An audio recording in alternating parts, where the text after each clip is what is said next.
Hey guys, this week I'm going to focus on the hip flexor and lower back tightness. So if you're having some lower back tightness, two things I can show you is a stretch for the hip flexor, which I've shown you before, and then also a hip flexor release done with the edge of a foam roller. So many of us have access to a foam roller at home, or at the box you can use a kettlebell, end of a barbell, or the foam roller, whatever suits you, and to release that tightness. So first thing I'm going to do is show you the hip flexor stretch.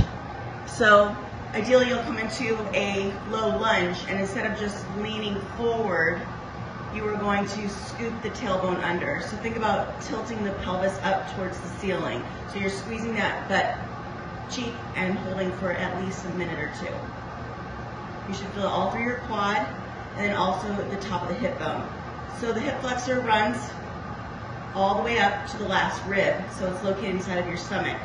So the more sitting we do, and any lifting that we do into the front side of the body, so if we're lifting out of our toes instead of our posterior chain in our heels, then we are causing a lot of strain and a lot of tightness in the hip flexor.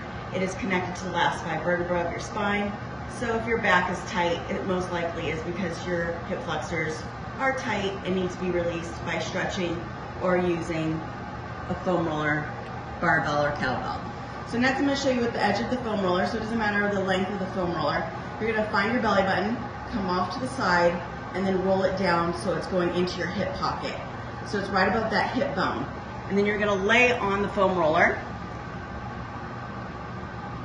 with both of your legs parallel to the ground. So I'm going to see if I can show you here. It's kind of how you have to feel around until you're in that groove. So it's almost like you're in the obliques. And if you need more, you can start to crank the foam roller forward. If your hip flexor is really tight, you're gonna feel it in your back. So you wanna hang out here for about a minute or so. A minute or two is good. You don't wanna overdo it. You can release the hip flexors a couple times a day if needed.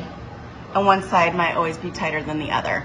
So hopefully that was helpful for you in getting those hip flexors stretched and released. I'll see you next week. Thanks so much. Bye-bye.